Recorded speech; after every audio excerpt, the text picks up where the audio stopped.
Very good morning to everyone.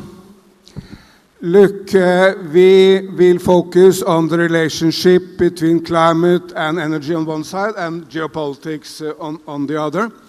And something very interesting happened last week.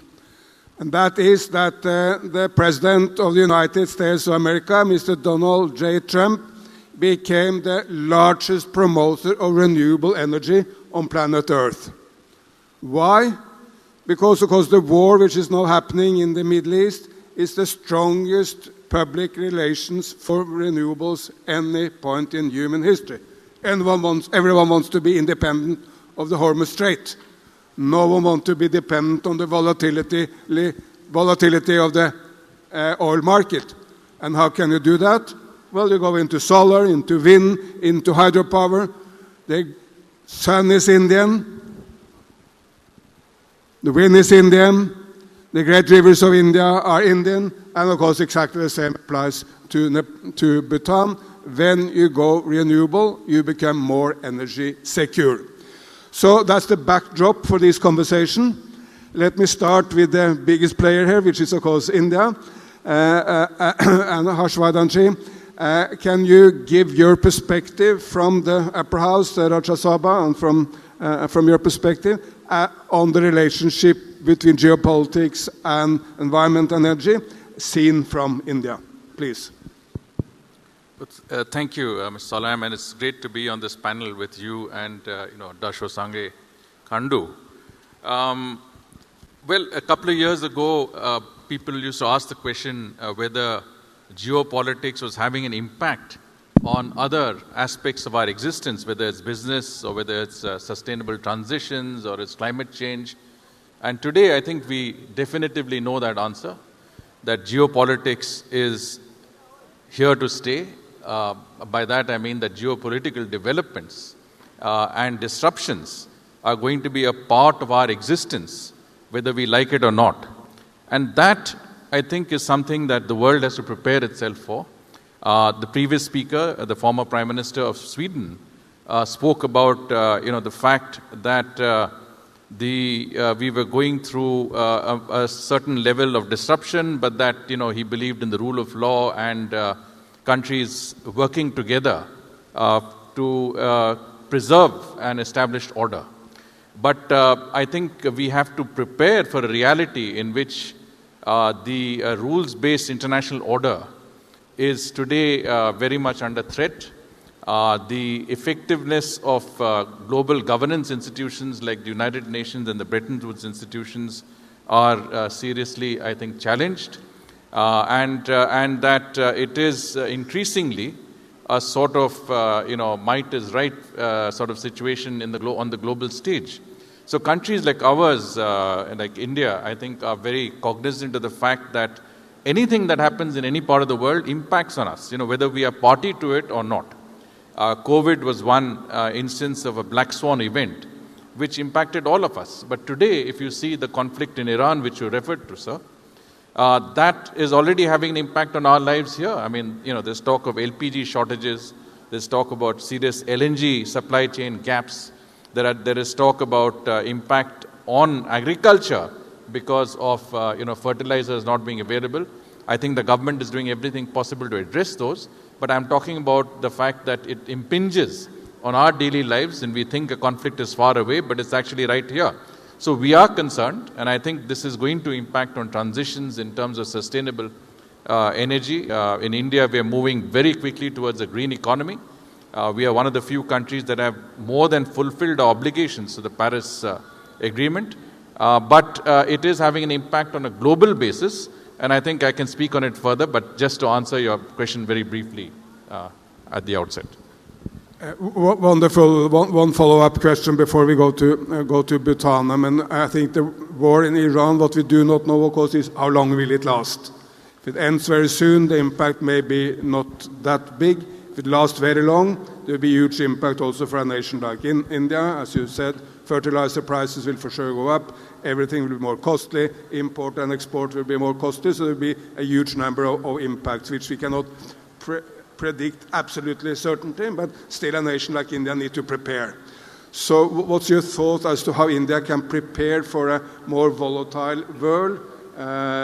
Even if this war ends, there may be other conflicts, other problems out there which have impact also back here in Bharat. How can India prepare better?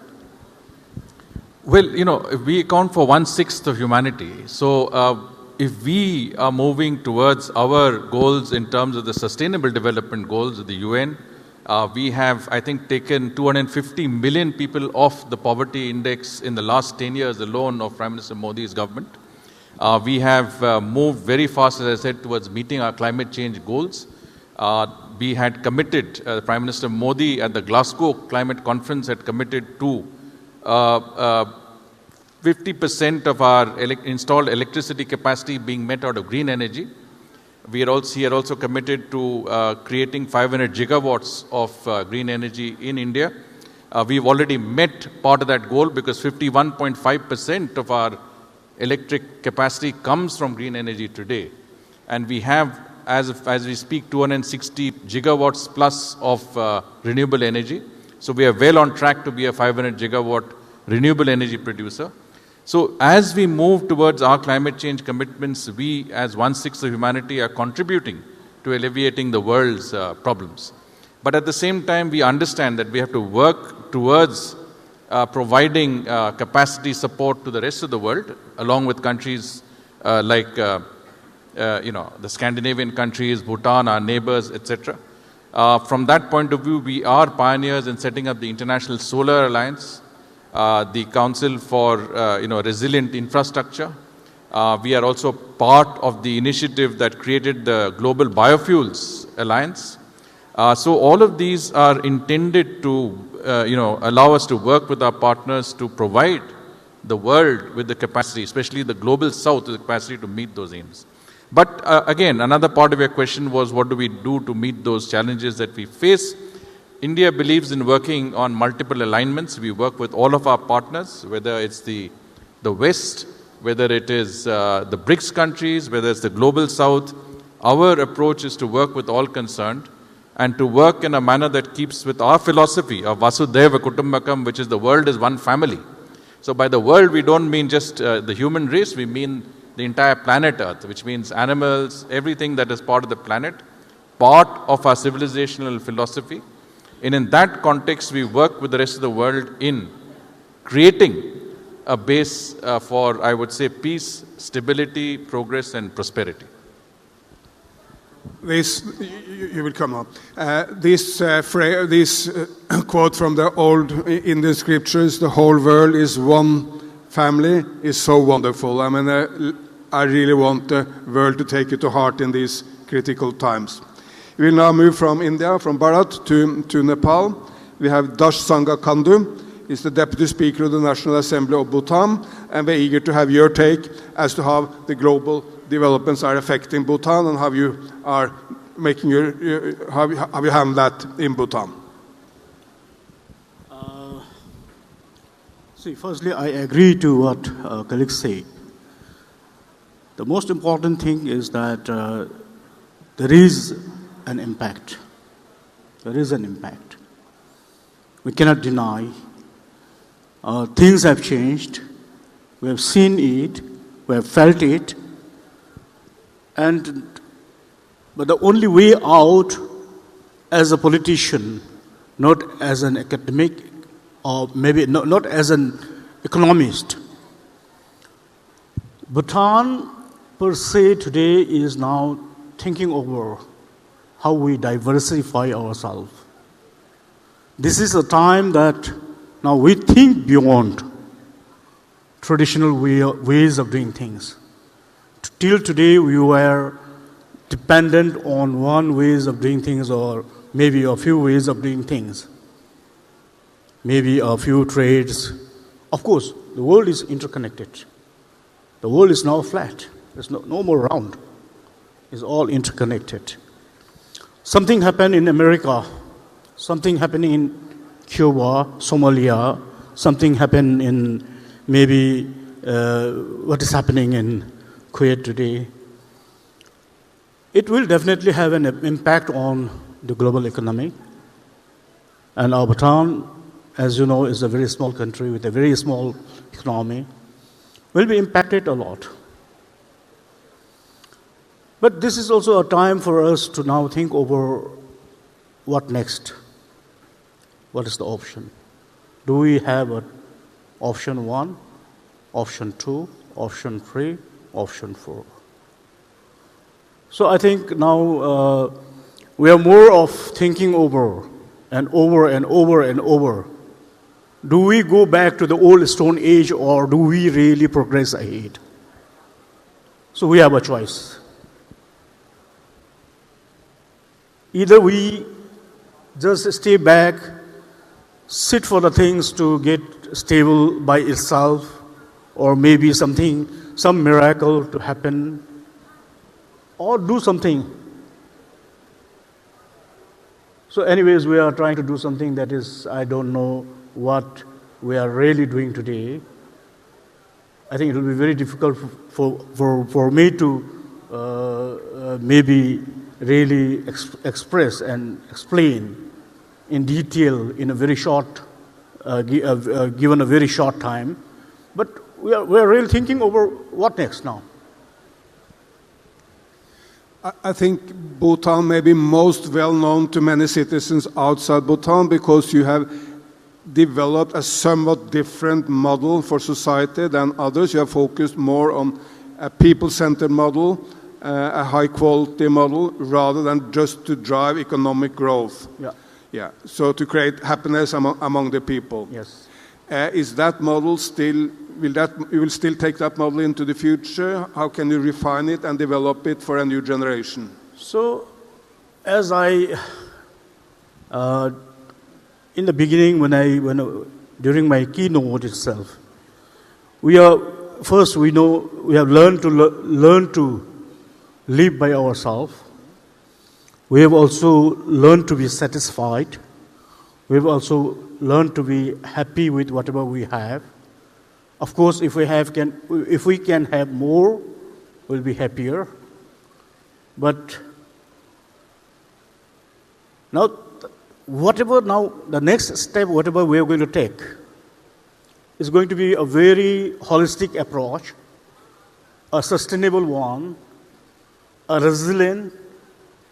That should not be affected by the external forces. It should not be external forces dependent.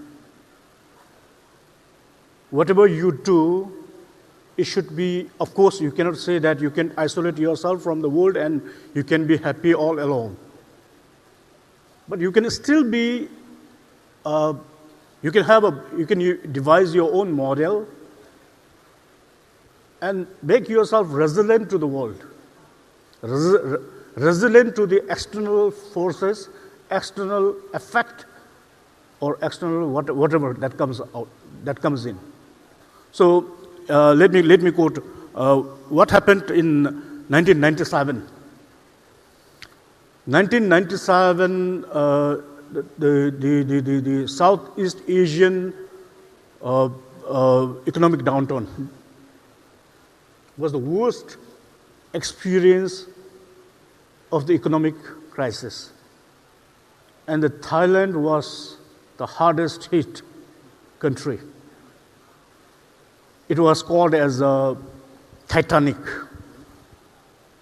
It was termed as a Titanic. The economic downturn, of course, the Southeast Asian countries faced, but it was the Thailand that was hit hard, and it was called as a Titanic.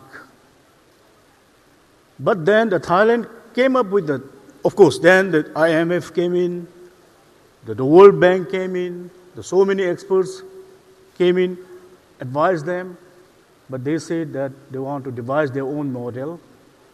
They want to make themselves resilient to the external impact. So today I am not referring Thailand as a good example for such situation, but it can be a reference. I think we can copy a model and put it in our own context, and if better, if possible, we can do better. I don't know whether you agree or not. I think it's a wonderful answer. Time is running out, but I have just one final question to both of you. The world citizens are desperate for peace. What everyone wants is peace. Bhutan is a very peaceful nation. During Operation Sindoor, Prime Minister Modi did something absolutely incredibly important in my view. He made the Indian case after the horrible terrorist attack in Pahalgam, but after making the case, he was able to stop the war. It was a short war, while nearly all wars are very long.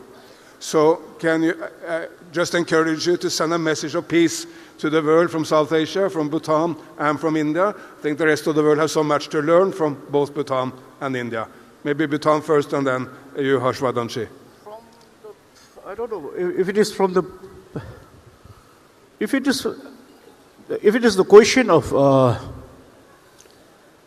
stabilizing the peace in the country, I think you have a reference of Mahabharata, you have a reference of Ramayana, so many Hindu Vedas and all, where the Lord, the God and goddesses had to become aggressive sometimes to subdue the demon to stabilize the peace in the country.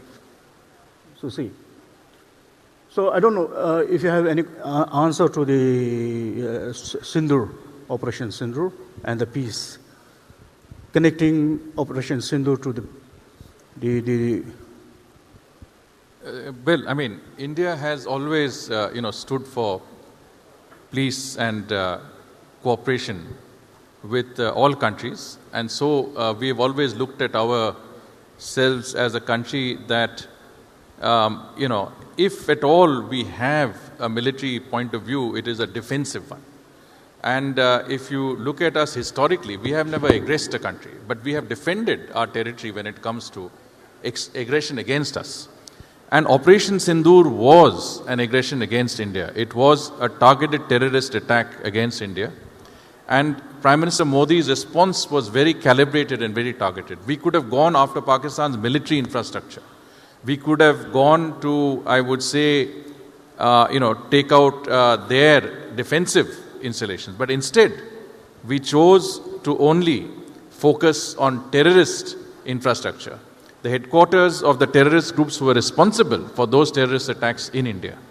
And when it came to the scope for a wider conflict, and when Pakistan came to us and requested a ceasefire, I think we were happy to conclude a ceasefire, not for any other reason, because we were definitely, we already had the upper hand. Pakistan was feeling the impact of the military, I would say, posture that India had adopted, especially with regard to, taking out 9 of their air bases at one single instance. But at the same time, on a position of strength, we agreed to a ceasefire. And I think that is in keeping with our philosophy of wanting peace and stability, not just in our part of the world, but globally. Which is why Prime Minister Modi has always advocated for peace. He has said that, it is important to have peace through dialogue and diplomacy. And someone asked him in the Ukraine conflict, he said that, are you neutral? And he said, we are not neutral, we are on the side of peace. And that's how we see, the world from the lens of peace, stability and harmony. Sorry, we are running out of time. Operation Sindoor was a textbook response, a firm reaction, but no forever war. I thank Dasho Khandu, Deputy Speaker of the National Assembly of Bhutan, and Vardhan Shringla, member of the Rajya Sabha of India, and give them a round of applause. Thank you.